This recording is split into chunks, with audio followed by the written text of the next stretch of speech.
There will be a Game 6 in the World Series. The Houston Astros forcing a Game 6. Braves set the tone in the home half of the first with an Adam Duvall grand slam. Then the Astros chipped away with 2 runs in the top of the second, another 2 runs in the top of the third to tie it up. And, well, they came all the way back. Some lineup construction in this game helping Dusty Baker and the Astros. Martin Maldonado, the catcher, with 3 RBIs in this one as the Astros win Game 5, 9-5. Hope you had the overs 8.5. And we are headed to Houston for Game 6 on Tuesday.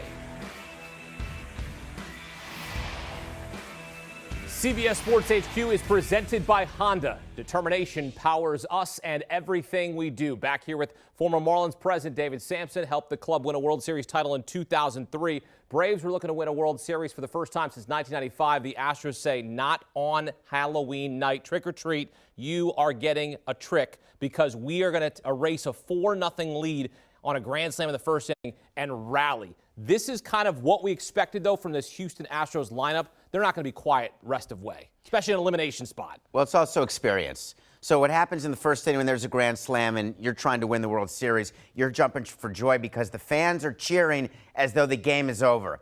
But the Astros have been here before. When you're down 4 runs in the first inning, you're back in the dugout, you're saying just 1, let's get 1 back, maybe 2 back. We still have 8 times at bat. These are the Astros. What did they do today they hadn't done all series? How about 5 for 15 with runners in scoring position? That's how you overcome a 4-run deficit. 9 innings is a long time. You have 4 hours to come back, and the Astros did just that. I want to take you to a critical moment in the top of the 5th inning. Okay, A.J. Minter is in the ball game. They walk Alex Bregman to load the bases, and Alex Bregman had an RBI in this game. They walk Martin Maldonado. That was not the idea here, to walk Martin Maldonado, and it tied the game at 5. And then the very next pitch, Marwin Gonzalez had a 2-run bloop to make it 7-5. So what we just showed was the ball 4 when he actually squared to bunt, Maldonado did, and the ball was so far inside. But the key pitch in that sequence was the first pitch and the second pitch of the at-bat when Minter went 2-0 to Maldonado. You don't go 2-0 with the bases loaded. That is the risk when you walk the bases loaded. We would talk about that all the time after a game. When you put up the 4 to load the bases, you are asking your pitcher to be perfect because you cannot walk in a run. You simply cannot. And when you go to 2-0 on Maldonado, I'm losing my mind as president of the team because I want him to hit. This guy's a 200 hitter below the Mendoza line. Make him get a hit. And Minter wasn't even close. Maldonado was told on 2-0, keep the bat on the shoulder. Strike 1, 2-1. And then the 3rd pitch, 4th pitch, 5th pitch to the at-bat, it just wasn't close, Hakeem.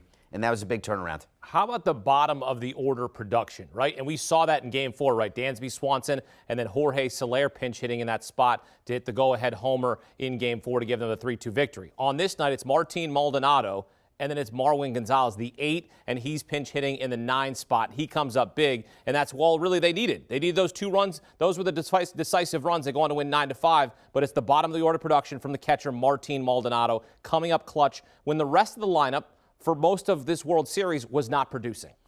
So this is the World Series, and if we're going to give a ring to one of these teams, we got to hope there's going to be production more than just at the top of the lineup, right? When we win a ring, you're talking about pinch hitters, Lenny Harris's of the world. You're talking about your hitters who don't hit well during the course of a season. Alex Gonzalez won a game on a walk-off home run, Game 4 off Jeff Weaver. My point is that during a series like this, you're going to get unexpected contributions if you are going to try to win a series. But again, a game like this, the key here is that the Astros had the experience not to panic. That is the only focus we should have. They wanted to come to Atlanta and get 1 of 3.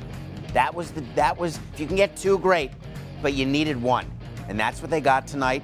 They get on the plane and head back to Houston, and they just have to hold serve at home, and they'll be the world champions. Speaking of the top of the lineup, some change, some lineup construction for Dusty Baker in this Game 5. We moved Bregman from the 3-hole to the 7-hole. We moved Correa from the 5-hole up to the 3-hole. What'd you think about that and how it paid off in this game? So here's how the conversation goes. Are you willing to go down and lose the World Series because you are so inflexible that you are not going to change your batting order when you are witnessing cold streaks like you just haven't seen during the regular season? Dusty Baker sat down with the GM, with the owner, and said, we're going to move Bregman down. First time hitting 7th in years, 4 years. But we need a Game 5. We're going to do it. We're going to move Correa up. It could be his last game as an Astro. We're going to move him up. It paid off completely. If you start changing your lineup, you can't stop. Alvarez in the 4-hole. 0 for 5, has not gotten a hit, it seems, since he won the LCS MVP. In Game 6, I would look for Alvarez to be lower in the lineup. He was 0 for 5 in this game, and he is now 1 for 16. The ALCS MVP, now 1 for 16 in the World Series. You can't hit cleanup that way. You just can't. No, you can't. And you also know that I don't love the fact he's in left field. I'm gonna hammer that throughout the rest of this. And now it's going to be over now because we're going to Houston, so it's over. He's done in left field. Are you okay? I'm telling you, I didn't like that. I want you to be okay. I'm okay. I'm great. Did you notice he missed the cutoff man again today? Yeah, he did. He did. And Michael Brantley doesn't do that, nor would Kyle Tucker. Doesn't matter anymore because there's no more DH. That may have been Zach Greinke pinch hit today. Yes. And got a hit. He did. Do you know that we may never see the pitcher hit except for Shohei Ohtani? That's true. For the rest of time. I'm looking for the universal DH in the collective bargaining agreement. This could have been it. I'm looking for that too. I'm going to make sure that I get my vote in for that because I don't want to see pitchers hit anymore. It's all about your vote. It is. It's all about my vote. We got to talk about Game 6. We have to talk about Game 6, and that's what we're going to do. Because going into Game 6 now, and this is something we brought up that was critical. I asked you last night, do we go Max Fried in Game 5? You said, no. We're holding him for Game 6. We go 2 bullpen games. We go 1-1. We're okay with that. That's what you said. If I'm the Braves, I'm getting on the plane tomorrow. Remember, I told my team not to bring luggage to the clubhouse. So we're going home to sleep in our own beds. We're going to travel on the off day tomorrow. We're going back to Houston. We're going back to the same team hotel. And we're going back with our ace, Max Fried, pitching on regular rest in Game 6, knowing that we have Ian Anderson, the best performing pitcher of this World Series, ready for a Game 7 if necessary.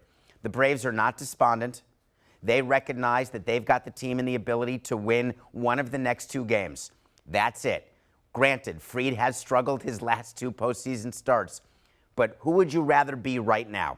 Atlanta up 3-2 on the road, needing to get 1 win with Max Fried and Ian Anderson ready to go, or Houston going home to go night-night in your bed, down 3-2, figuring out which combination of Urquidy, Garcia, and Greinke are going in 5, 6, 7. Dermish, who would you rather be? Rather be the Braves. Me too. No question about it. The Braves, though, lost their first home game this postseason in Game 5. And it's their last home game of the postseason. Records are records for a reason. No team had ever gone 8-0 in a postseason, and no team has gone 8-0 in a postseason. So you just said that the Braves are not despondent when they head to Houston. What is the message, though, from Brian Snitker? And let's say you want to talk to the Braves and you say, hey, we're still up 3-2. What's the message to that team because they had a chance to close out on home field? Their digital board in the clubhouse right now says 10:30 a.m. bus. There's no team meeting. There's no message. The clubbies pack up the stuff after the players get dressed and go home. They're in the dining room right now, in the food room. They're eating their meal, their post-game meal. They're fine. I promise you the Braves are not feeling any pressure. Would they have liked to have closed it at home? Yes. But a 4-1 series is like a blowout series. 4-2, that's a competitive series. 4-3 is when it gets exciting. But I assure you that the Atlanta Braves are calm and the Houston Astros are confident, and that's what makes a great Game 6. 2 games to win 1. And you know what? You and me, this is not our Dansby swan song. No, it's not. We're going to have another night. We're going to have another one. That's because we chose. Who do we choose to win the game? What was the pick today? Do you remember? Astros. Astros, because we knew. I have Braves in 6. You have Braves in 7. One of us is going to be right, or maybe not. Or wrong. David Samson breaking down Game 5 of the World Series. Look, there's been 6 teams to come back from a 3-1 series deficit to win the World Series. The Indians. 6 teams. The Indians. The last being the Chicago Cubs, who were down 3-1 to my beloved Cleveland Indians. Guardians. Yeah, that's enough of that.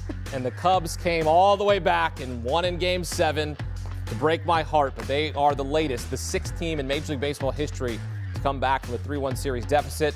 The Houston Astros looking to add their name to the record books. Game 6, Tuesday night, back in Houston. Do you want a sports network that delivers everything that matters about the game? The highlights, the picks, the instant analysis, no yelling, no fake debates, no politics.